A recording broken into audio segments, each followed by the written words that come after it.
clase vamos a ver entonces la unidad 3 del programa que tienen de la materia de evaluación de proyectos de inversión y vamos a ver el tema de evaluación económica. ¿Se acuerdan que en la unidad 1 estuvimos viendo todo lo que es la metodología general para la evaluación de un proyecto de inversión? Y veíamos distintos estudios específicos. Una de esas partes, y diría casi la final y la decisiva de esa metodología de evaluación de proyectos de inversión, es la evaluación económica. En la evaluación económica lo que se hace es, en base a todos los datos anteriores y principalmente a la información que se obtiene del estudio económico, de todos los cuadros de costos, de ingresos que se elaboraron en el estudio económico, ahora se va a calcular la rentabilidad de ese proyecto de inversión. Y digo que es la etapa decisiva porque en base a esos indicadores de rentabilidad es que se va a decidir si aceptar ese proyecto de inversión o si rechazarlo. Y si tenemos varias alternativas, elegir aquella que sea más conveniente o más rentable. Para la evaluación económica, para poder evaluar económicamente un proyecto de inversión, se utilizan distintos métodos y criterios. Lo que vamos a ver en esta clase son los más generalmente utilizados, los que se utilizan con mayor frecuencia. Entonces, en la evaluación económica lo que hacemos es medir la rentabilidad económica de un proyecto de inversión en base a distintos indicadores. Podemos tomar algunos métodos, podemos tener en cuenta algunos métodos que tienen en cuenta el valor del dinero a través del tiempo y otros métodos que no tienen en cuenta cómo va cambiando el valor del dinero a través del tiempo. Entre estos métodos que toman en cuenta el concepto del valor tiempo del dinero, encontramos aquellos que consideran que siempre existe un costo asociado a los recursos que se utilizan en el proyecto, ya sea de oportunidad, si hay otras posibilidades de uso del dinero, ya sea financiero, si se debe recurrir a un préstamo. Es decir, que un peso de hoy no vale lo mismo que un peso a futuro, porque el peso recibido hoy puede invertirse inmediatamente para obtener una ganancia. Por ejemplo, 1.000 pesos invertidos hoy al 10% anual permiten obtener una ganancia de 100 pesos dentro de un año. Es decir, que 1.000 pesos de hoy equivalen a 1.100 pesos dentro de un año. Es decir, que se ha obtenido un interés o una ganancia de 100 pesos por el transcurso de ese primer año. Si esos 1.100 pesos al finalizar el primer año son invertidos en un segundo año, se obtiene a la misma tasa del 10% una ganancia de 110 pesos. Es decir, que 1.000 pesos de hoy equivalen a 1.210 pesos al cabo de 2 años. Es decir, que estos métodos que toman en cuenta el valor del dinero a través del tiempo consideran que ese dinero que es, o ese capital que es invertido en un proyecto de inversión puede tener distintos usos alternativos o puede tener un costo de oportunidad, es decir, el costo de oportunidad es aquello que dejo de ganar por invertir ese dinero en el proyecto de inversión y no invertirlo en otras alternativas, como puede ser un plazo fijo o como puede ser alguna otra alternativa de inversión que también me da una ganancia con respecto a ese capital invertido. Cuando se trabaja con este tipo de métodos, no se comparan valores nominales, sino valores equivalentes expresados en un mismo momento de tiempo, utilizando para ello alguna tasa de interés que permita su conversión. Y acá vamos a analizar las características de estos métodos que decíamos toman en cuenta el valor del dinero a través del tiempo, que son el valor presente neto o el valor actual neto y la tasa interna de rendimiento. Son los dos métodos de evaluación económica que permiten considerar este cambio en el valor del dinero con el transcurso del tiempo.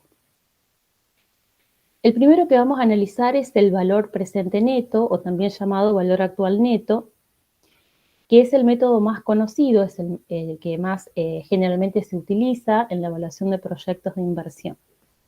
Mide el excedente resultante después de obtener la rentabilidad deseada o exigida y después de recuperar toda la inversión. Para ello calcula el valor actual de todos los flujos futuros de caja proyectados a partir del primer periodo de operación y le resta la inversión inicial expresada en el momento cero. Si vamos a la definición del valor actual neto o valor presente neto decimos que es el valor monetario que resulta de restar la suma de los flujos descontados a la inversión inicial.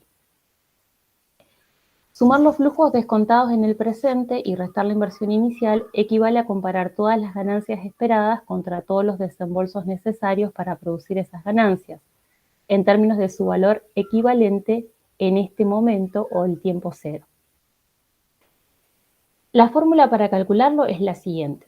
Les voy a aclarar que acá no vamos a hacer cálculo de el valor actual neto, ni vamos a calcular ningún indicador, sino que vamos a analizar cuál es la definición, cuál es la utilidad dentro de un proyecto de inversión de contar con ese indicador, cuáles son las ventajas y las desventajas. No vamos a aplicar ninguna fórmula, no vamos a calcular porque eso es propio de otras materias como por ejemplo gestión financiera. Pero sí vamos a traer esos conceptos porque son muy utilizados como indicadores de rentabilidad en un proyecto de inversión. ¿Se acuerdan que al finalizar el estudio económico vimos que uno de los cuadros que se elaboran en el estudio económico es el estado de resultados? Es el estado de resultados que calcula los flujos, los ingresos y los costos para cada uno de los periodos del proyecto. Generalmente se toma un periodo de 5 años para calcular estos indicadores, aunque el proyecto tenga más, se calcula un horizonte de tiempo de 5 años y a lo largo de esos 5 años se calcula el flujo neto de efectivo que lo tomábamos del estado de resultados. Si quieren, les sugiero que vuelvan al estudio económico, la última parte donde hablábamos del estado de resultados y como última cifra del estado de resultados obteníamos el flujo neto de efectivo. Después de a todos los ingresos de cada uno de los periodos le restábamos todos los costos de producción, de administración, de ventas financieros, le sumaban las amortizaciones, etcétera, y calculábamos el flujo neto de efectivo. Ese dato ahora nos va a servir para calcular el valor actual neto, tomando el flujo neto de efectivo de esos 5 periodos, de esos 5 años. También nos va a servir el valor de la inversión inicial, que también la calculamos en el estudio económico. ¿Se acuerdan que la inversión inicial está conformada por todos los activos fijos y por los tangibles y los intangibles? También veíamos cómo está compuesta la inversión inicial. Y nos permitía también el estudio económico calcular el costo de esa inversión inicial. Entonces, tomando como datos el valor de la inversión inicial realizada en el momento cero, es decir, en el momento en que comienza a operar la producción de esos bienes y servicios, al momento que se inicia el proyecto de inversión, y también teniendo como dato los flujos netos de efectivos que se van a generar en cada uno de esos 5 periodos tomados como referencia, vamos a calcular el valor actual neto. Pero recuerden que este es uno de los métodos que toma en cuenta que el dinero va sufriendo modificaciones a lo largo del tiempo. Por lo tanto, el flujo neto de efectivo en el periodo 1, en el periodo 2, en el periodo 3 y así sucesivamente van a tener que ser descontados al momento cero, porque esos valores son nominales. Entonces, para descontarlos o para llevarlos a un mismo valor del momento cero, vamos a utilizar lo que se llama una tasa de descuento, una tasa de interés que se llama tasa de descuento.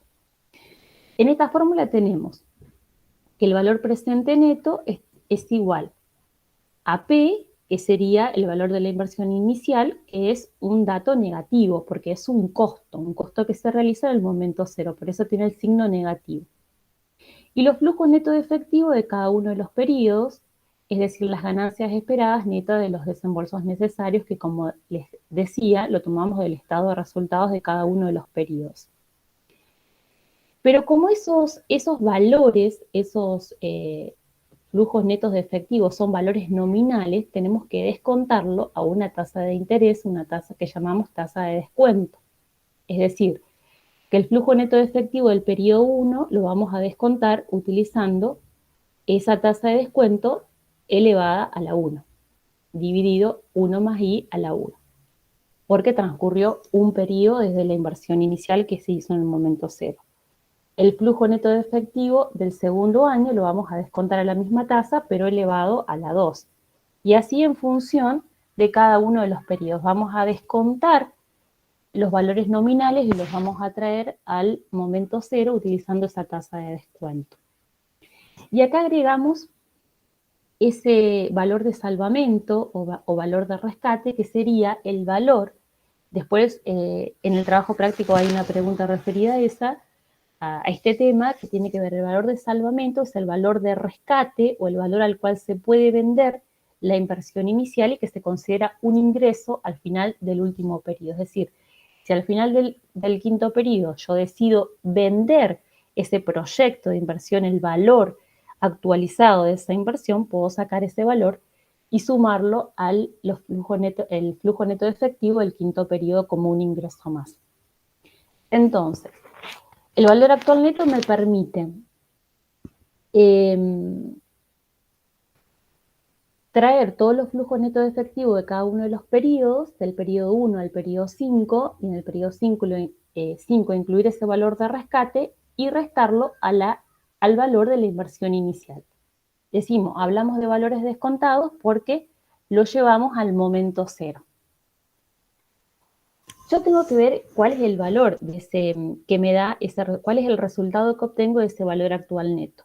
Y puedo tomar algún criterio de decisión en función si ese valor es positivo, es decir, es mayor que cero, si es igual a cero, o si es negativo, menor a cero. Es decir, este es un primer cálculo que puedo hacer con los datos que ya tengo de los flujos netos de efectivo de cada uno de los periodos y con el dato del costo de la inversión inicial, puedo calcular el valor actual neto o el valor presente neto aplicando esta fórmula. En función al resultado que me dé ese valor actual, yo puedo establecer un criterio de decisión o un criterio de evaluación. Si digo que el valor actual neto es mayor o igual a cero, entonces acepto la inversión. Es decir, si el resultado de ese valor actual neto es positivo o es cero, esa inversión es aceptable. Y si el valor actual neto es negativo, es decir, menor a cero, entonces en ese caso el criterio de decisión sería rechazar ese proyecto de inversión. ¿Por qué? Porque si el resultado es mayor que cero, mostrará cuánto se gana con el proyecto después de recuperar la inversión sobre la tasa de rendimiento que se exigía al proyecto. Si el resultado es igual a cero, indica que el proyecto reporta exactamente la tasa que se quería obtener después de recuperar el capital invertido. Cuando el valor actual neto es negativo, el proyecto puede tener una alta rentabilidad, pero será inferior a la exigida. En algunos casos, si es negativo, incluso puede indicar que además de que no se obtiene rentabilidad, parte o toda la inversión no se recupera. ¿De qué va a depender el valor de este valor, el resultado de esta fórmula o la aplicación de esta fórmula del valor actual neto, valor presente neto? Decíamos, va a depender de esa tasa de descuento utilizada, llamada así porque descuenta el valor del dinero en el futuro a su equivalente en el presente, y a los flujos traídos al tiempo cero se les llama flujos descontados. Esta tasa de descuento generalmente es la tasa de rentabilidad exigida por el inversionista, es decir, que está muy condicionada con la ganancia esperada o la rentabilidad esperada por el inversionista. Es decir, que la va a definir el propio inversionista en función a sus expectativas. Entonces, si el valor actual neto, decíamos, es positivo o mayor de cero, significa que si es positivo, se obtiene un valor excedente, es decir, se recupera la inversión inicial, se obtiene la rentabilidad esperada o exigida por el inversionista y a la vez ese valor actual neto es el excedente que se obtiene por encima de esa ganancia esperada. Si el valor actual neto es igual a cero, entonces significa que ese proyecto de inversión devuelve la rentabilidad exigida o esperada para el inversionista exactamente en la medida que el inversionista lo espera y recupera la inversión inicial. Y si el valor actual neto es inferior a cero o negativo, significa que no cumple las expectativas del inversionista en cuanto a rentabilidad. Esto no quiere decir que el proyecto no sea rentable, sino que no cumple con la rentabilidad que exige o que espera ese inversionista para ese proyecto de inversión. Bien, vamos a ver un ejemplo. A un inversor se le ofrecen las siguientes posibilidades para realizar una determinada inversión y desea determinar la alternativa más rentable, según el criterio del valor actual neto o valor presente neto, tomando como tasa de actualización o de descuento el 7%. Es decir, acá en estos tres proyectos de inversión, proyecto A, B y C, tengo los datos que necesito para calcular el valor actual neto, que son el dato de la inversión inicial, que se realiza en el momento cero de cada uno de los proyectos, y los flujos netos de efectivo al finalizar cada uno de los 5 años, de los 5 primeros años de operación. Entonces, utilizando esa tasa de descuento del 7%, voy a calcular el valor actual neto de cada uno de los proyectos. El valor actual neto del proyecto A me da menos 207. El valor actual neto del proyecto B me da menos 103. El valor actual neto del proyecto C me da 185. Es decir, calculé el valor actual neto de los tres proyectos de inversión en base a los datos de la inversión inicial y los flujos netos de efectivo de los 5 primeros años. En base a estos resultados puedo decir que la inversión más rentable es el proyecto C, ya que es la única que tiene un BAN positivo. Es decir, yo comparo, el proyecto A tiene un BAN negativo, el proyecto B negativo, el proyecto C es positivo. El valor actual neto de los tres proyectos, veo que el proyecto A y el proyecto B tienen un valor actual neto negativo. Y si sigo este criterio de decisión, tengo que rechazar esos dos proyectos. ¿Por qué? Porque no cumple con la rentabilidad esperada por el inversionista. Y el proyecto C sería el único aceptable porque tiene un valor actual neto positivo. Podemos entonces ver cuáles son las ventajas y las desventajas de utilizar este método. Una de las ventajas es que con un simple cálculo relativamente simple podemos decir si ese proyecto puede ser aceptado o rechazado, en función si es positivo o negativo. En cambio, como desventajas o limitaciones tenemos que supone una reinversión total de todas las ganancias anuales, lo cual no sucede en la mayoría de las empresas. Es decir, supone que todos los ingresos son reinvertidos en la misma empresa o en el mismo proyecto todos los años. Y que además su valor depende exclusivamente de esa tasa de interés aplicada, es decir, que va a estar librado a la tasa que defina el inversionista como tasa de descuento. Es decir, esa tasa, en función de esa tasa, va a depender el valor, el valor actual neto, es decir, el resultado final. Como les comentaba, una de esas tasas puede ser la tasa mínima aceptable de rendimiento, que está también dentro del trabajo práctico. Ustedes van a tener que investigar que se trata de la denominada tasa mínima aceptable de rendimiento o tasa de costo de capital, que en este caso decíamos, en este ejemplo es del 7%, pero puede variar en función de lo que el inversionista exija como rendimiento a esa inversión, a una determinada inversión. Bien, esa sería la forma de cálculo y el criterio de decisión del valor actual neto. Otro de los criterios que vamos a utilizar, que también tiene en cuenta el valor del dinero a lo largo del tiempo o con el transcurso del tiempo, es la tasa interna de rendimiento. La tasa interna de rendimiento es la tasa de descuento por la cual el valor actual neto es igual a cero. Es la tasa que iguala la suma de los flujos descontados a la inversión inicial. Es decir, que acá, con los mismos datos que teníamos al calcular el valor actual neto, que era el costo de la inversión inicial y los flujos netos de efectivo de cada uno de los 5 periodos y el valor de rescate en el caso de que existiera, podemos calcular la tasa interna de rendimiento, es decir, aquella tasa, acá vamos a tener como incógnita la tasa de interés. Allá en el valor actual neto, la fórmula que veíamos recién, decíamos que esa tasa de descuento la definía el inversionista en función a sus expectativas de rentabilidad. Sin embargo, acá, al calcular la tasa interna de retorno, lo que vamos a hacer es poner esa tasa como incógnita, es decir, vamos a tener que calcular cuál es la tasa que iguala todos los ingresos de los 5 periodos descontados, ¿no es cierto?, con la inversión inicial. Es decir, ¿qué hace? Que los ingresos esperados sea igual a la inversión inicial. Como pueden ver, esta ecuación se obtiene de la anterior utilizada para calcular el valor actual neto, pero permite igualar la inversión inicial con el valor descontado de los flujos netos de efectivo en todos los periodos considerados. Supongamos que con una tasa de descuento, que la podemos llamar, como decíamos, tasa mínima aceptable de rendimiento, que es fijada por el inversionista, en un 90% se calcula que el valor actual neto, y este arroja un valor positivo de 10 millones. Es decir, suponiendo que tenemos una tasa de descuento del 90%, calculamos el valor actual neto y da como resultado 10 millones. Con este dato se acepta el proyecto, pero ahora interesa conocer cuál es el valor real del rendimiento de esa inversión. Como decíamos recién, si yo calculo el valor actual neto y me da positivo, en este caso me da 10 millones, entonces yo sé que con ese criterio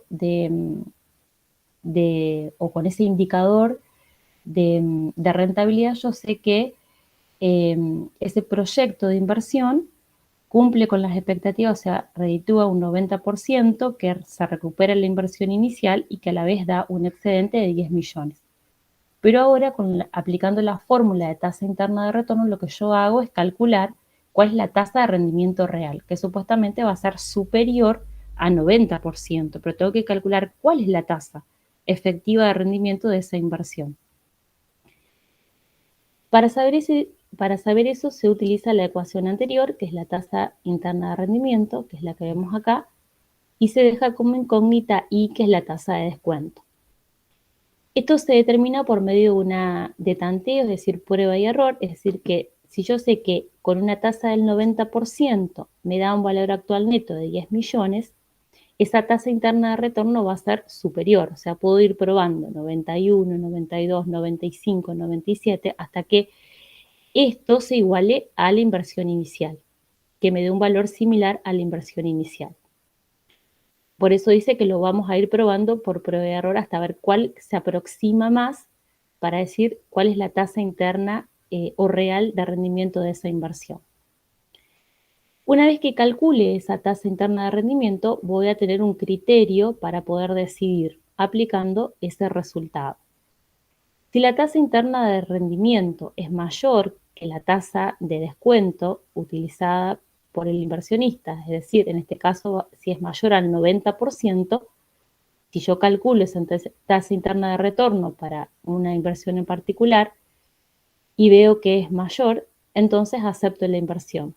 Es decir, si el rendimiento de la empresa es mayor al mínimo fijado como aceptable, la inversión es económicamente rentable. Es decir, calculo la TIR, la comparo con la tasa mínima de rendimiento, si es mayor, acepto ese proyecto de inversión. Y si es inferior, bueno, en ese caso será rechazado, según este criterio.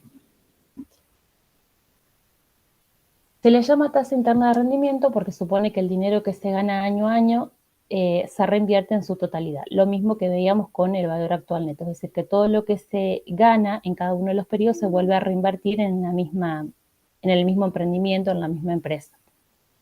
Este supuesto también representa una de sus limitaciones porque no siempre se da en la realidad. Es más, existe un límite dado por la capacidad física o por el nivel de producción de planta que impide seguir reinvirtiendo las ganancias en la misma empresa y por lo tanto se buscan otras alternativas externas de inversión de las ganancias obtenidas, como la adquisición de valores o acciones de otras empresas. Es decir, es muy común que no siempre se reinviertan las mismas ganancias en la misma empresa, sino que se busquen otras alternativas de inversión. Primero, porque existe un límite físico para poder ampliar por el nivel de planta máximo o por la capacidad máxima de planta, por ejemplo, o porque ya el mercado no puede absorber más cantidades de un determinado bien o servicio, entonces no se sigue reinvirtiendo en ese mismo proyecto, sino que se invierten o se buscan otras alternativas. Entonces, esta es una de las limitaciones. No siempre se reinvierte todas las ganancias en el mismo proyecto. Y otra desventaja o limitación del método de la tasa interna de rendimiento está dada por su forma de cálculo. Es decir, esta fórmula de cálculo que nosotros aplicamos acá, que decimos que la actualización de los flujos de efectivo de todos los periodos lo actualizamos utilizando una I que la vamos tanteando hasta que nos iguala la inversión inicial, no siempre da un único resultado, es decir, que el valor de I no siempre va a ser único.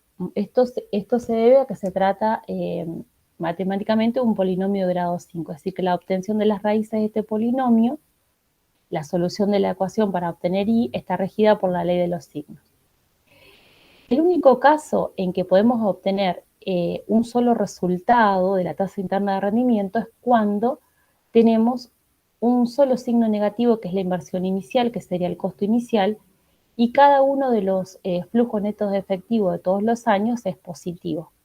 Pero podemos encontrar el caso de que si nosotros armamos el flujo de fondos de un proyecto de inversión a lo largo de 5 años, no en todos los 5 años es positivo. A lo mejor en los primeros años hay una pérdida, en el primero y segundo año hay una pérdida que después se va recuperando en los años siguientes. Es decir, en estos casos donde tenemos en algunos periodos flujo neto de efectivo negativo, porque puede darse que en los primeros periodos se dé pérdida que después son recuperadas en los siguientes periodos, entonces en estos casos matemáticamente se pueden obtener varios valores de esta tasa interna de rendimiento. Entonces, en ese caso decimos que el cálculo no es confiable porque pueden dar dos tasas distintas, puede dar una tasa positiva y una negativa, puede dar un valor indeterminado, etc. Entonces, ¿cuál es el valor verdadero de la TIR? En este caso estamos en un problema porque no podemos decir cuál de las dos es la TIR o la tasa interna de rendimiento de esa inversión.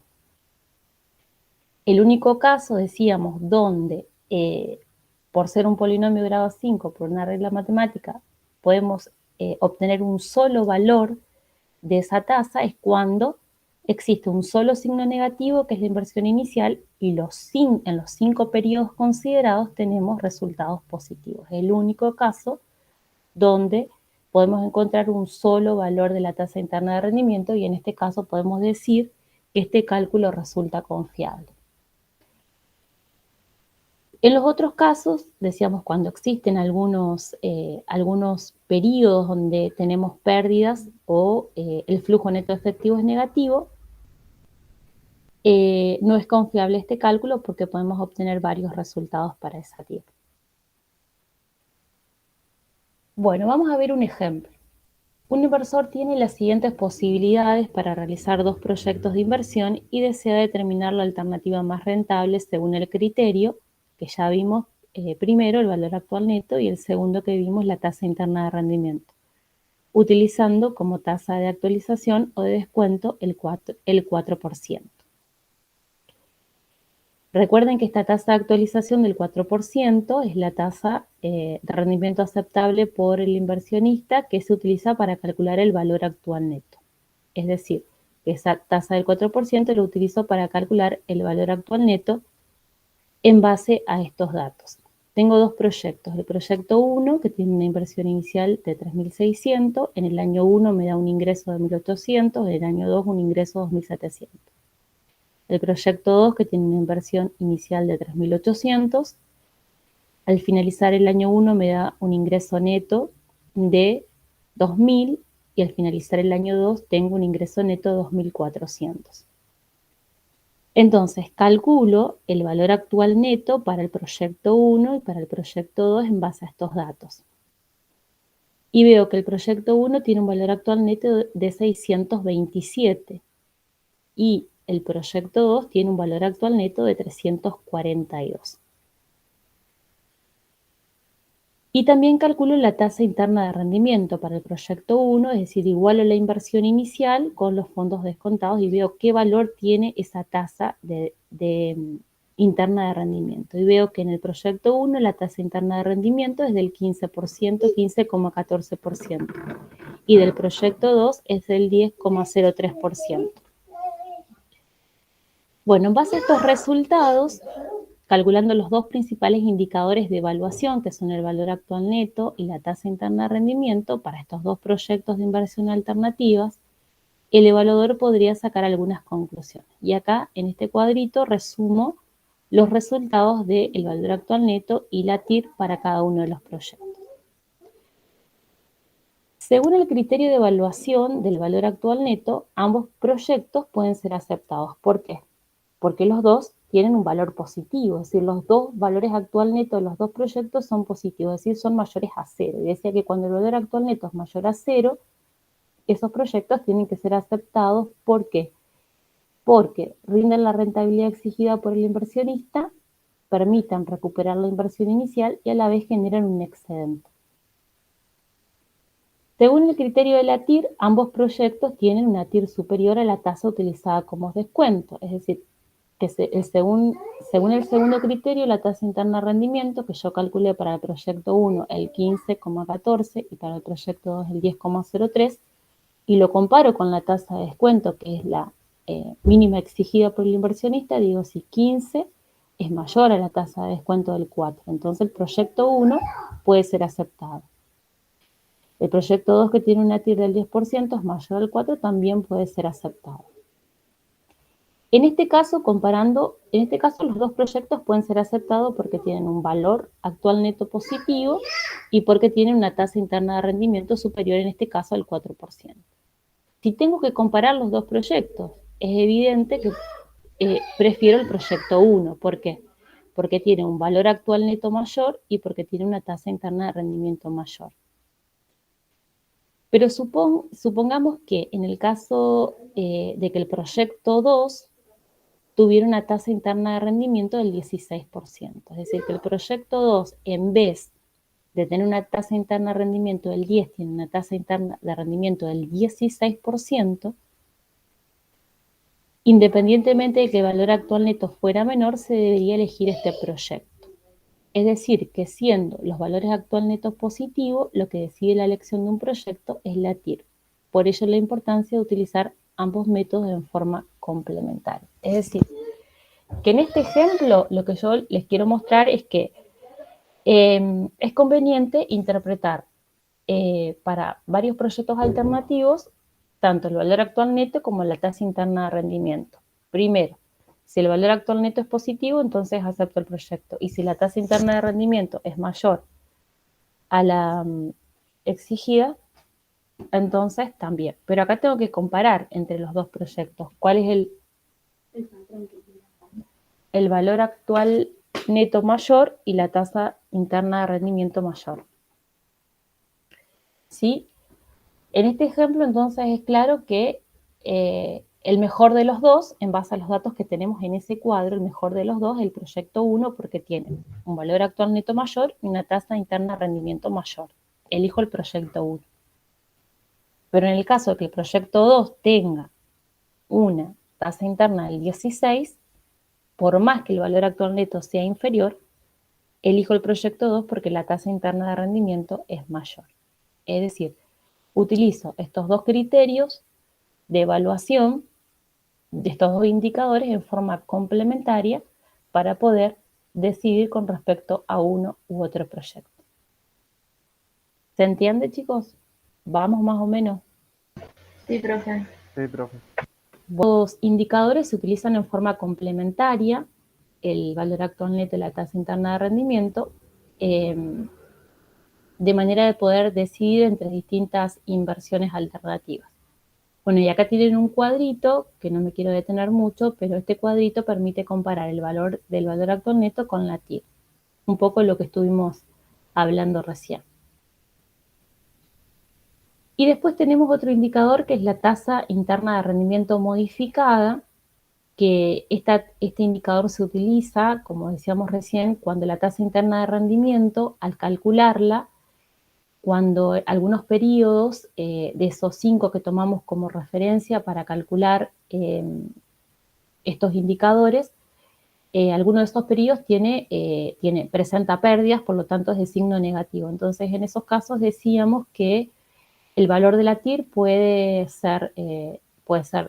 arrojar dos valores distintos, o puede arrojar un valor negativo y un valor positivo, o puede ser indeterminada. Entonces, en estos casos, se utiliza este indicador que sería la tasa interna de rendimiento modificado.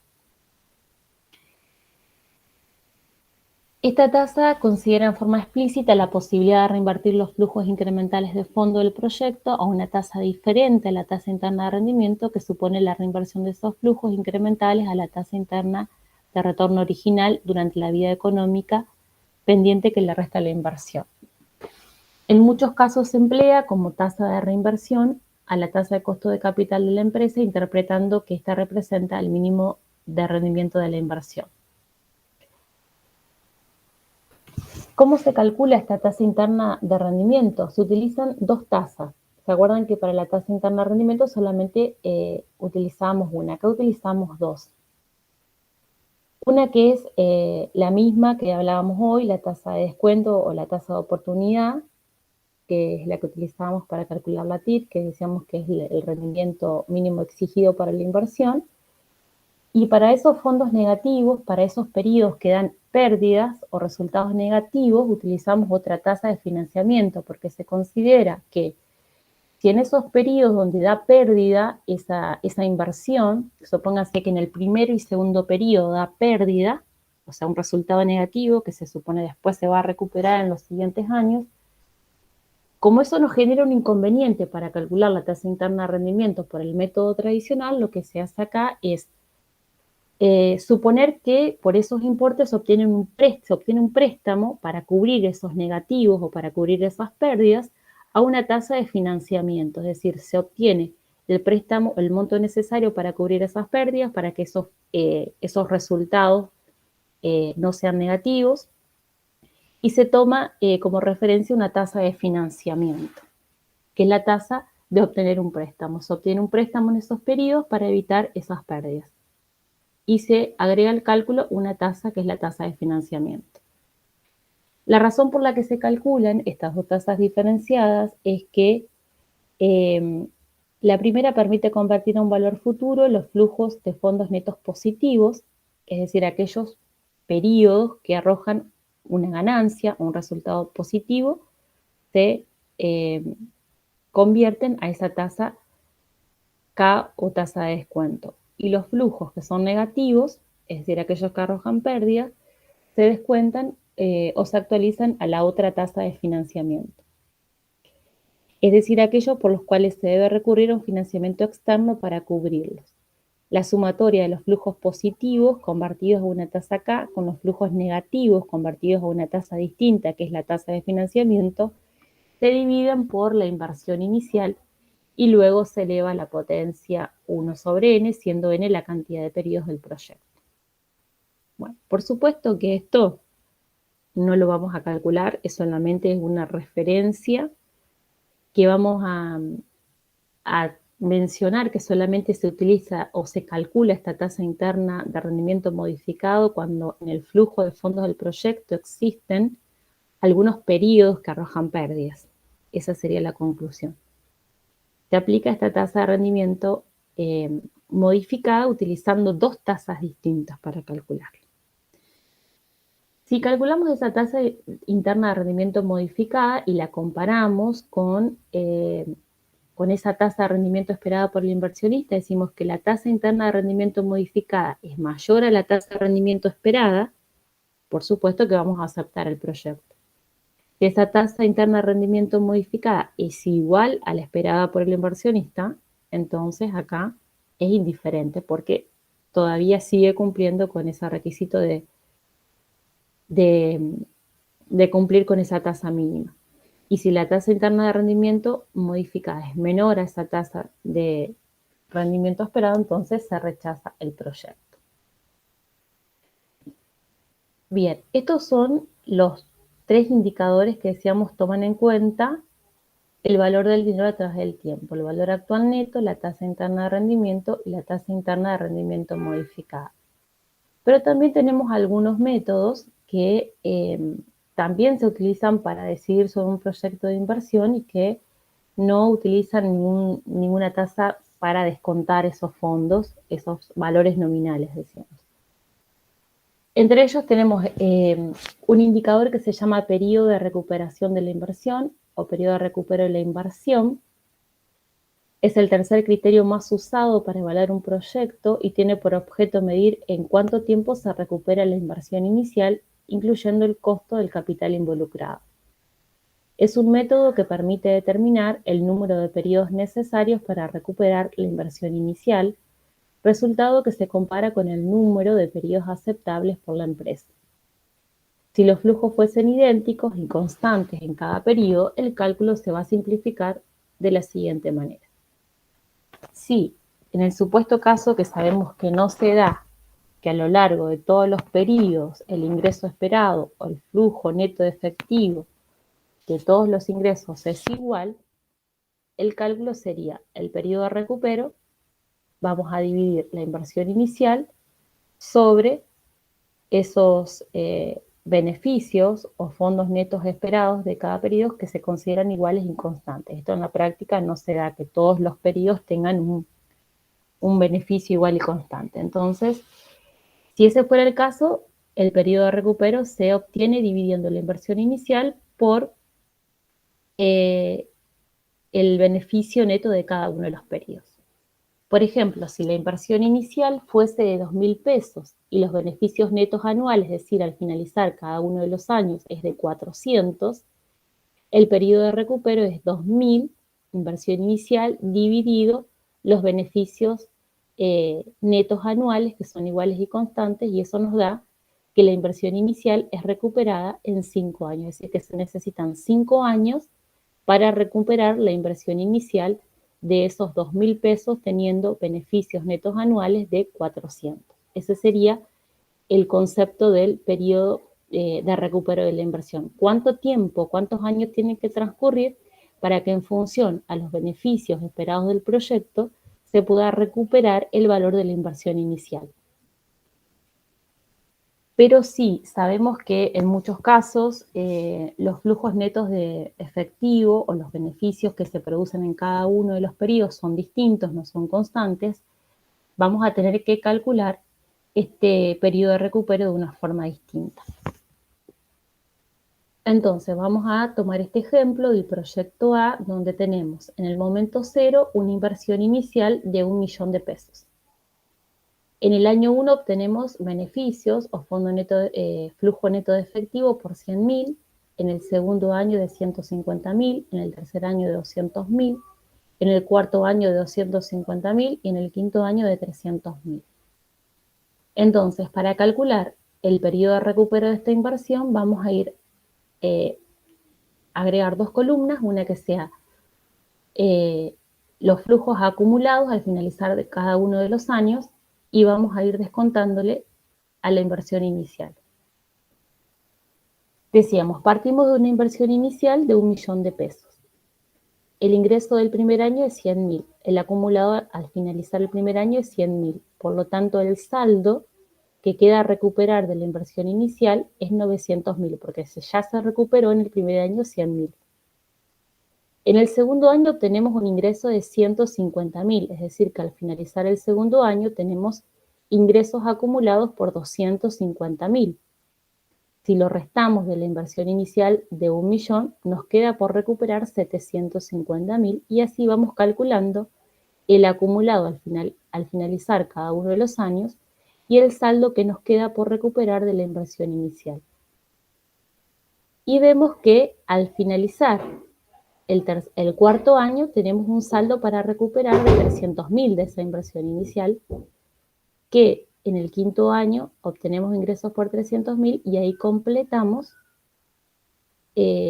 o ahí terminamos de recuperar esa inversión inicial por un total de 1 millón. Es decir, que en el caso del proyecto A, la inversión inicial se recupera al finalizar el quinto año. Lo mismo hacemos con el proyecto B y con el proyecto C. Tenemos los datos iniciales que teníamos anteriormente, el flujo, la inversión inicial de 1.500.000, los flujos netos de efectivo de cada uno de los 5 periodos y vamos calculando el acumulado al finalizar cada uno de los años y acá sería 1.500.000 acá al principio. Vamos restando a la inversión inicial de 1.500.000 el acumulado por cada uno de los años y vemos que al finalizar el cuarto año tenemos un saldo por recuperar de la inversión inicial de 250.000 y que en el quinto año obtenemos ingresos por 500.000, es decir que entre el cuarto y el quinto año vamos a recuperar el total de la inversión inicial. Si queremos calcularlo en meses, bueno, acá les da la fórmula que esos 500.000 obtenidos en el quinto año lo dividimos por 12 y acá nos queda por recuperar 250. 250 dividido ese resultado anteriormente nos da 6. Es decir, que en este caso del proyecto B, la inversión inicial de 1.500.000 se recupera en un plazo de 4 años y 6 meses.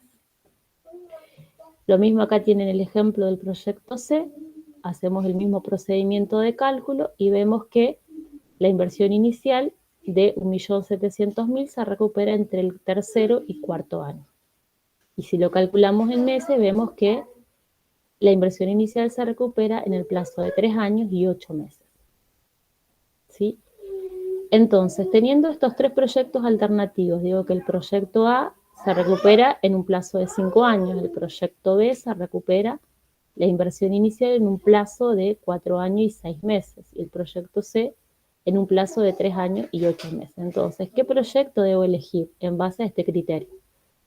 Eso siempre va a depender de lo que resulte aceptable para el inversionista. Si ese inversionista decide recuperar su inversión en un plazo máximo de 4 años, es decir, que pone como condición que quiera recuperar como máximo en 4 años su inversión, entonces solamente tengo que ver qué proyectos cumplen con ese requisito. Entonces, en este caso, solamente va a cumplir ese requisito el proyecto A que tiene el proyecto C, que se recupera en 3 años y 8 meses. Pero, sin embargo, si este inversionista pone como condición que como máximo puede esperar 5 años para recuperar esa inversión, entonces puedo elegir cualquiera de los tres proyectos. Es decir, que acá calculo el plazo en el cual voy a recuperar la inversión inicial. Y cuál voy a elegir depende de las condiciones o el plazo máximo que ese inversionista está dispuesto a esperar para poder recuperar la inversión inicial. Como conclusión, podemos decir que la ventaja de este método es la simplicidad de su cálculo, pero una de sus mayores desventajas o limitaciones es que ignora las ganancias posteriores al periodo de recuperación, es decir, no considera las ganancias que pueden darse después de ese periodo de recuperar la inversión. Y se transforma más en un factor de liquidez, es decir, más como un requisito de poder obtener de nuevo o recuperar ese costo de la inversión inicial, más que con un criterio de buscar la mejor rentabilidad futura de un proyecto. Tampoco considera el valor tiempo del dinero en este caso, porque asigna igual importancia a los fondos generados del primer año con los del año N. Es decir, que en este caso, en el ejemplo que consideramos recién, trabajamos con fondos nominales, es decir, no trabajamos con fondos descontados, que también lo podríamos hacer trabajar con fondos descontados, es decir, descontarlo a la tasa, a esa tasa que veamos en el valor actual neto. O sea, este método, que es fácil de calcular, puede hacerse con valores nominales, es decir, como hicimos en el ejemplo, o con valores descontados, si descontamos, por ejemplo, los fondos del primer año a la tasa elevado a la 1, si descontamos los fondos netos del segundo año a esa tasa elevado a la 2 y así. Eso sería trabajar con fondos descontados o con fondos con valores descontados o con valores nominales. En este caso del ejemplo, trabajamos con valores nominales. También se puede hacer con flujos netos descontados. Y otro de los métodos que utilizamos para ver, más que calcular la rentabilidad, es calcular la situación financiera de la empresa en un momento determinado o del emprendimiento, son las razones financieras. Estas razones financieras se calculan a partir de los datos tomados del balance general, es decir, del estado de situación patrimonial. En el estudio económico que vimos en la clase anterior, también se elaboraban, aparte de los estados de resultados, el balance general o el estado de situación patrimonial al finalizar cada uno de los periodos, en base al patrimonio, el activo y pasivo que se daba al finalizar cada uno de los periodos de ese emprendimiento o de esa empresa. Este estado de situación patrimonial, el balance general, contiene cierta información en un determinado punto en el tiempo, es decir, en un determinado momento, que puede ser a fin de año o a fin de un periodo contable.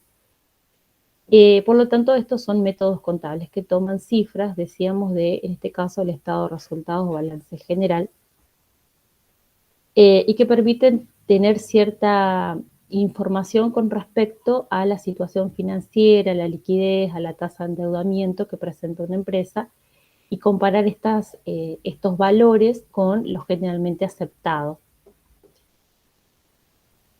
Por ejemplo, una institución bancaria que otorga un préstamo a la empresa también puede estar interesada en cuáles son estas razones financieras, es decir, cuál es la capacidad de pago de esa empresa, cuál es su razón de liquidez, cuál es el valor de sus intereses con respecto a los ingresos generados, etc. Entonces, estas razones financieras que se calculan a partir de la información del estado de resultados pueden ser de interés tanto para entidades usuarios internos o entidades externas, por ejemplo, una entidad bancaria que le preste fondos a esa empresa. Bueno, vamos a ver algunos ejemplos entonces de estas razones que se calculan a partir de esa información, decíamos, contable que se obtiene del estado de situación patrimonial. Tenemos las razones de liquidez. Las razones de liquidez miden la capacidad de la empresa para cumplir con sus obligaciones, con sus pagos a corto plazo. Tenemos la tasa circulante, que mide la solvencia a corto plazo, ya que indica en qué grado es posible cubrir las deudas de corto plazo solo con los pasivos que se convierten en efectivo a corto plazo. Es decir, que esta razón divide lo que es el valor del activo circulante, valor del activo corriente, sobre el valor del pasivo corriente. Es decir, cuánto vale el activo con respecto a su pasivo, siempre de corto plazo. Y la prueba del ácido mide la capacidad de la empresa para pagar las obligaciones a corto plazo sin recurrir a la venta de inventario. Se considera que 1 es un buen valor para la prueba del ácido. Fíjense que es similar a la anterior, a la razón anterior, pero acá se le descuenta del activo corriente el inventario, es decir, todo lo que sea materia prima, materiales, insumos, productos en proceso, productos elaborados, mercadería, etcétera, todo aquello que esté destinado a la venta se le descuenta. Entonces queda solamente el activo no destinado a la venta. El activo corriente menos el inventario sobre el pasivo corriente. Si es igual a 1, si es 1 o mayor, entonces estaríamos en una buena situación de liquidez. Si el activo corriente menos el inventario dividido el pasivo corriente da 1 o más, entonces estaríamos dentro de todo en una buena situación en cuanto a la liquidez. Si da menos de 1, ya estaríamos en una situación un poco riesgosa y complicada. ¿Por qué? Porque el activo corriente sería inferior al pasivo corriente, que es el que en definitiva va a hacer frente a esas obligaciones. Y después tenemos las tasas de apalancamiento que miden el grado de endeudamiento de una empresa, es decir, cuánto está endeudada una empresa. Y también en este caso permite medir cuál es la capacidad de esa empresa de hacer frente a sus obligaciones. A través de estos indicadores fáciles de calcular podemos ver cuál es la situación de endeudamiento y capacidad de cumplir con esas obligaciones. La tasa de deuda mide el porcentaje total de fondos provenientes de las instituciones de crédito, es decir, la deuda financiera total, sobre el activo total. Esa sería la tasa de deuda. Un valor aceptable es del 33%, es decir, que cuando el pasivo financiero o la deuda financiera total sobre el activo total es del 33%, es decir, de 1/3 del activo total, podemos decir que estamos dentro de un valor aceptable. Si es superior a ese 33%, entonces ahí ya estaríamos en una situación un poco riesgosa. Otro indicador es el número de veces que se gana el interés. Mide el grado que pueden disminuir las ganancias sin provocar un problema financiero en la empresa, al grado de no cubrir los gastos anuales de interés. Un valor aceptable de esta tasa es de 8. ¿Cómo se calcula? Se calcula dividiendo los ingresos brutos sobre el importe por intereses financieros o el importe de los costos financieros. Ingresos brutos en un periodo de tiempo sobre los costos financieros en un periodo de tiempo, y podemos decir que si los ingresos brutos son 8 veces superiores o más al costo de los intereses, entonces podemos decir que estamos en una situación aceptable. Si esos ingresos brutos sobre los costos de intereses financieros es menor de 8, ahí ya estamos en una situación un poco complicada o riesgosa. ¿Sí? Para eso sirven estos valores, para ver en qué situación se encuentra la empresa, en este caso con respecto a la deuda y con respecto a la capacidad de cumplir sus obligaciones financieras. Y las tasas de rentabilidad, en este caso, también a partir de las cifras que obtenemos del estado de resultados, podemos medir cuál es el margen de beneficio o el margen de rentabilidad, dividiendo la utilidad neta o la ganancia neta después de haber descontado todos los impuestos sobre las ventas totales anuales. Si decimos que ese porcentaje está entre un 5 y un 10%, está bien. Si está por debajo de un 5%, ahí ya tenemos un margen de beneficio bastante limitado, ¿sí? Entonces, estas tasas o índices financieros o razones financieras o tasas financieras que decíamos se calculan a partir de la información contable que se obtiene del estado de situación patrimonial, nos permiten conocer cuál es la situación financiera de la empresa en cuanto a liquidez, en cuanto a deuda, en cuanto a posibilidad de cumplir con sus obligaciones, en cuanto a rentabilidad, etc. Y nos permite compararlo con otros valores que son generalmente aceptados para ver en qué situación nos encontramos parados con respecto a estos indicadores. Y después podemos mencionar otros criterios de evaluación también que son aplicables a otros casos, como la relación beneficio-costo, que compara o que divide el valor actual de los beneficios proyectados dividido el valor actual de los costos. Es decir, hace una división entre el total de los beneficios, el valor actual de los beneficios, dividido el costo total de los beneficios, incluida la inversión, y en el caso de que esta relación sea mayor a 1, es decir, que los beneficios sean mayores a los costos, decimos que también coincide cuando el VAN es mayor a 0. Cuando esta relación o esta división beneficio-costo es igual a 1, significa que el VAN es de 0. Y cuando la relación o la división beneficio-costo es menor que 1, en este caso el valor es menor que 1, es negativo. O sea, que si bien existe este indicador para comparar los beneficios y costos, si ya tenemos el valor actual neto, nos arrojaría los mismos resultados, ¿sí? Es decir, este indicador da 1 cuando el valor actual neto es 0, es mayor a 1 cuando el valor actual neto es mayor que 0, y es menor que 1 cuando el valor actual neto es negativo. Si ya tenemos el cálculo del valor actual neto, no es necesario calcular esta relación costo-beneficio para poder tomar una decisión.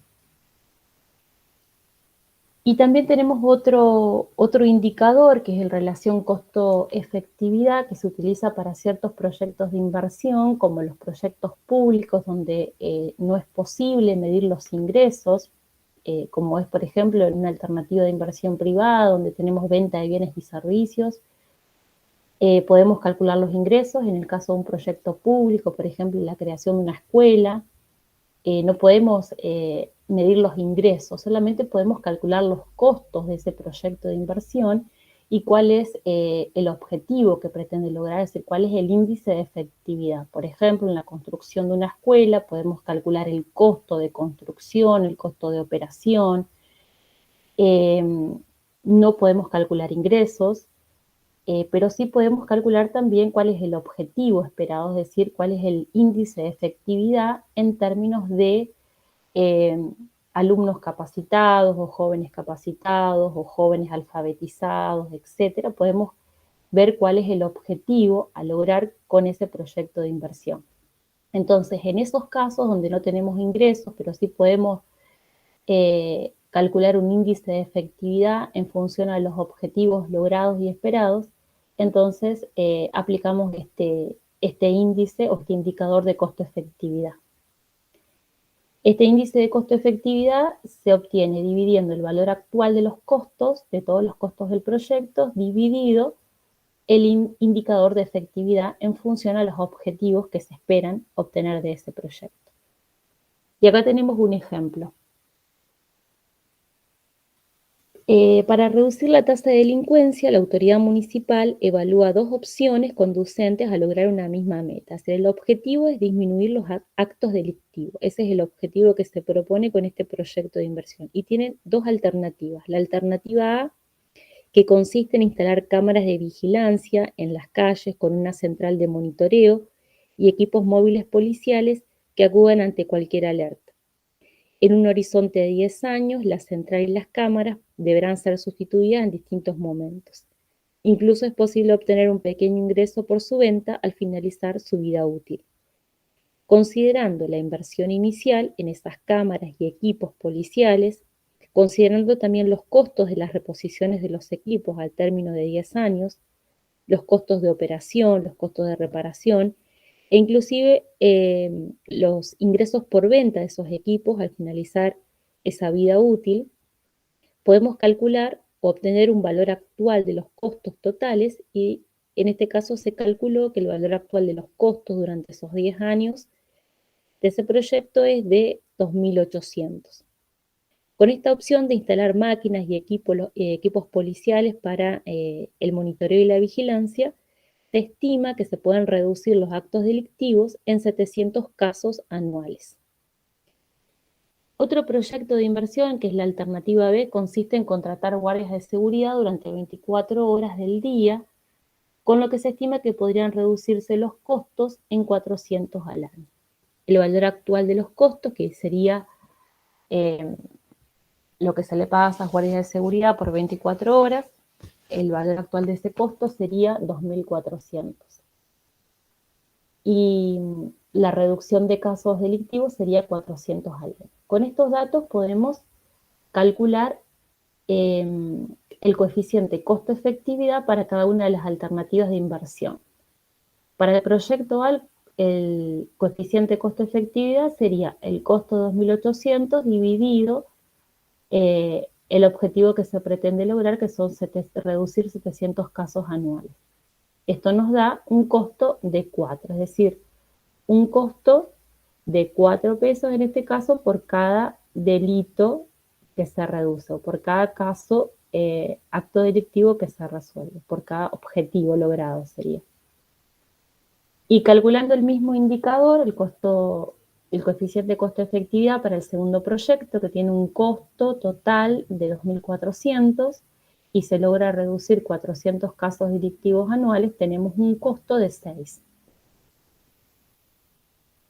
Entonces, una vez calculado el coeficiente costo-efectividad, podemos decir que aunque el costo total de la opción A es el más alto, que de la opción B, por su mayor impacto en el logro del objetivo buscado, muestra un índice costo-efectividad de solo 4, frente a los 6 del caso B por cada acto delictivo disminuido. Es decir, que calculando este indicador para los dos proyectos alternativos, podemos decir que el costo por objetivo logrado es menor para el proyecto A. Por lo tanto, se elige el proyecto A, porque el costo es menor de 4 contra 6, que es del proyecto B. Aunque el valor actual del costo sea mayor, la efectividad con respecto al objetivo que se pretende lograr, el costo por objetivo logrado es menor, ¿sí?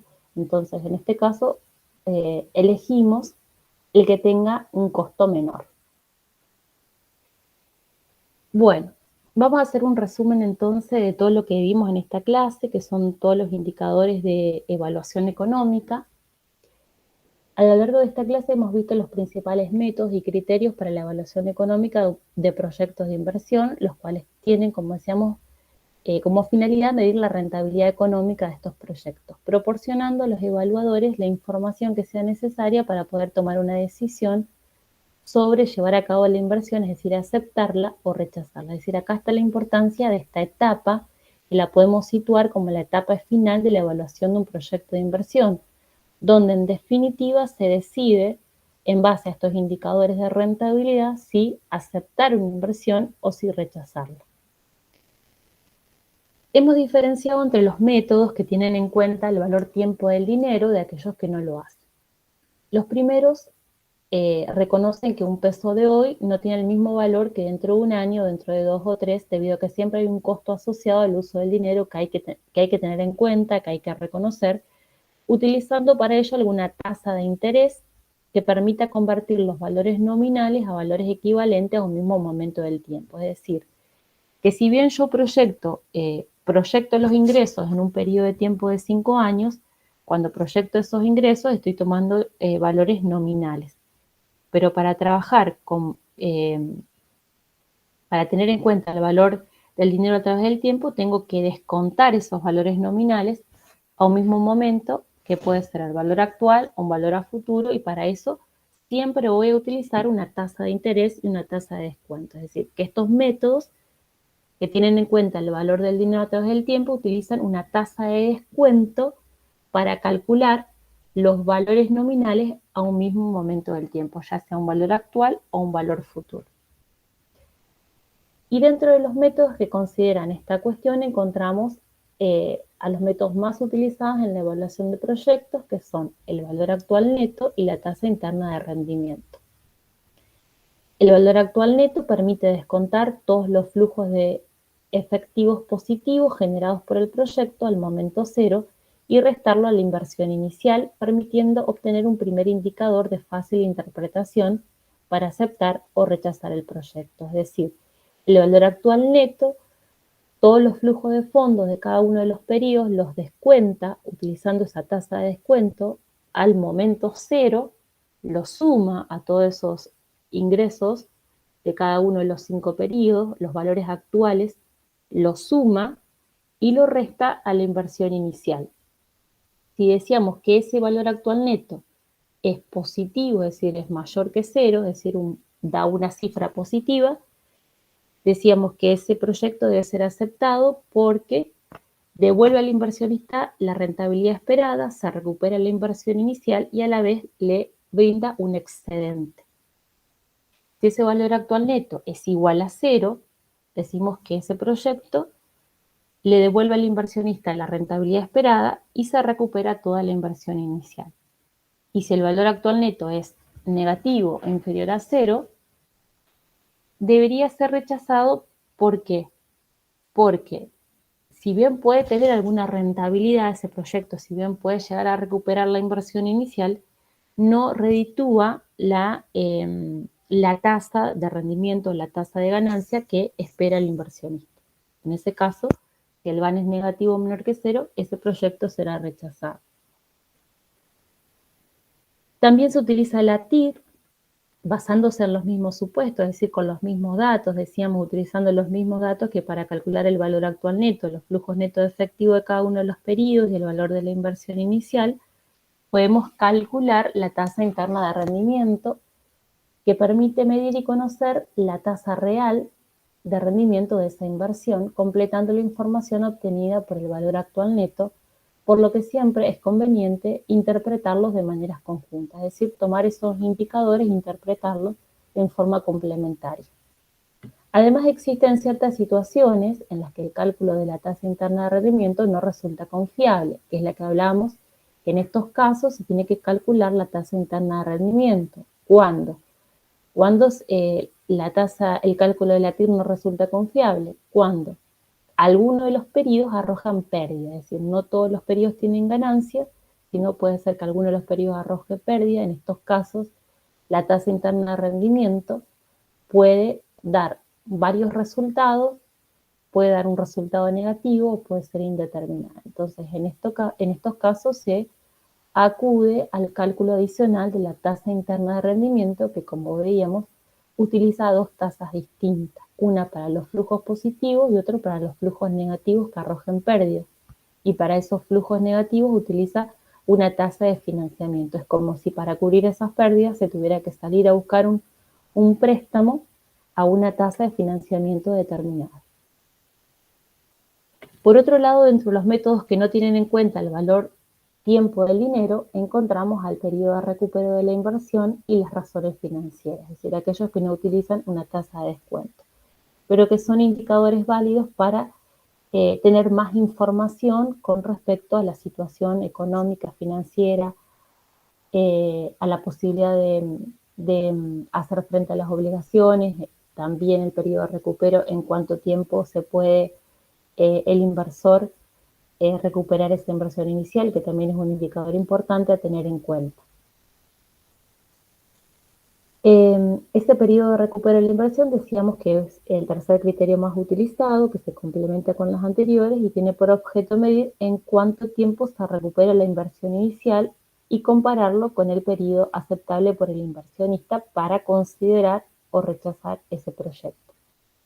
Por su parte, las razones financieras, si bien no proporcionan información directa sobre la rentabilidad económica, como sí el BAN o la TIR, sí presentan información financiera que permite complementar y ampliar la información disponible para el evaluador y comparar el valor de estos índices con los generalmente aceptados. Entre ellos encontramos las razones de liquidez, las tasas de deuda, las tasas de rentabilidad, entre otras que permiten conocer cómo la empresa maneja sus recursos financieros sin correr riesgos. Otro de los métodos que vimos en esta clase es la relación beneficio-costo, aunque decíamos que si ya calculamos el BAM, el valor actual neto, este indicador no agrega nada nuevo, sino que permite obtener la misma información que el valor actual neto.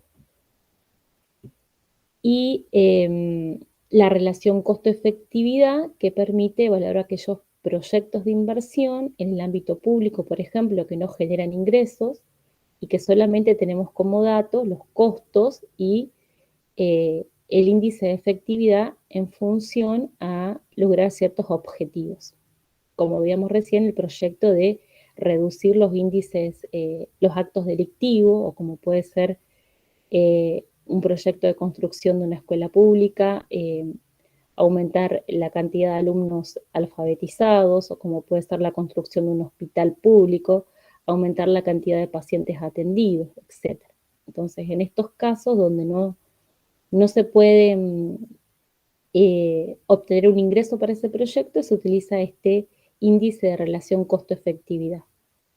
Y como conclusión podemos decir que todos los métodos de evaluación que vimos en esta clase aportan algún tipo de información que es necesario analizar en forma conjunta y complementaria. Es decir, que ningún método por sí solo permite decidir, sino que siempre es conveniente utilizar varios indicadores en forma complementaria, en forma conjunta, para poder, en base a todos ellos, tomar una decisión, decíamos, fundamentada en la elección de un proyecto en preferencia de otro, o bien decidir rechazar esa inversión. Por ello es necesario reconocer el tipo de información que aporta cada uno, las ventajas y las desventajas que presenta cada uno de los indicadores o los métodos utilizados, y más allá de su cálculo puntual, que como decíamos, no vamos a hacer cálculos, simplemente vamos a dar una idea del concepto y de cómo se calculan estos indicadores o a partir de qué datos se calculan, que lo relacionamos con la información que obteníamos en el estudio económico, en el estudio anterior, pero no lo vamos a calcular, sino que vamos a interpretar esos resultados en función de poder evaluar un proyecto, de valor de rentabilidad y, como decíamos, tomar esa decisión final de aceptarlo o rechazarlo. Y de esta manera dar sustento a la decisión de rechazar o de aceptar ese proyecto de inversión. Estudien esta unidad 3, pueden estudiarla directamente de la clase, más las preguntas de este trabajo práctico. Bueno, en base a la lectura de la clase y la bibliografía propuesta, conteste las siguientes preguntas de comprensión lectora. 1. Para calcular el valor actual neto, Vaca Urbina, que es uno de los autores que utilizamos en la bibliografía, propone utilizar como tasa de descuento la denominada tasa mínima aceptable de rendimiento. ¿Qué factores tiene en cuenta para calcularla? Bueno, en esta bibliografía, vayan ustedes, creo que ahí en la clase les menciona la página y el capítulo donde este autor habla de la tasa mínima aceptable de rendimiento y le da algunas pautas para poder calcularla. Entonces acá se les pide que investiguen qué factores tienen en cuenta para calcularla. En el punto 2, ¿qué se entiende por premio al riesgo y qué valores puede tomar según el nivel de riesgo de la inversión? También este autor habla de prima al riesgo, es decir, esa prima al riesgo, que puede ser mayor o menor en términos de porcentaje, va a estar influyendo sobre esa tasa de rendimiento exigida por el inversionista, que sea mayor o menor esa tasa de rendimiento. En el punto 3, la tasa mínima aceptable de rendimiento es la misma si el capital lo aporta actualmente el inversionista, es decir, si utiliza capitales propios, que si surge de varias fuentes de financiamiento, como por ejemplo otras empresas o bancos. También este autor le va a indicar que el cálculo de esa tasa no es la misma si el inversionista utiliza el 100% capital propio o si utiliza otra fuente, una combinación de fuentes, capitales propios o préstamos de otras empresas o de bancos. Punto 4. ¿Bajo qué condiciones o supuestos el cálculo de la TIR como método de evaluación económica de proyectos se vuelve confiable y por qué? Esto también lo pueden ver de la clase, o si no resulta claro de la clase, lo pueden ir a la bibliografía. Punto 5. Para el cálculo del valor presente neto, como de la TIR se considera en el flujo neto del periodo final un valor de rescate. Un poco hablamos. Este autor habla del valor de rescate, que se entiende por ese valor de rescate, que sería el valor en el cual se puede vender la inversión inicial al finalizar el proyecto de inversión. Sería el valor de venta o el valor residual que se puede vender esa inversión. Pero vayan a la bibliografía que ahí lo explica bien y saquen ese concepto. Y después en el punto 6, en base a los indicadores de valor actual neto y tasa interna de retorno, en este ejemplo, acá les doy un ejemplo, donde ya están calculado el valor actual neto y la tasa interna de retorno para estos 3 proyectos de inversión, van a tener que decidir cuál es el proyecto más adecuado, más conveniente. Y en el punto B, el conocido verdadero o falso, donde en función a todo lo que hayan leído de la clase, lo que hayan interpretado, lo que hayan agregado en la bibliografía también, van a contestar si es verdadero o falso como a modo, digamos, de resumen o de conclusión final de la clase.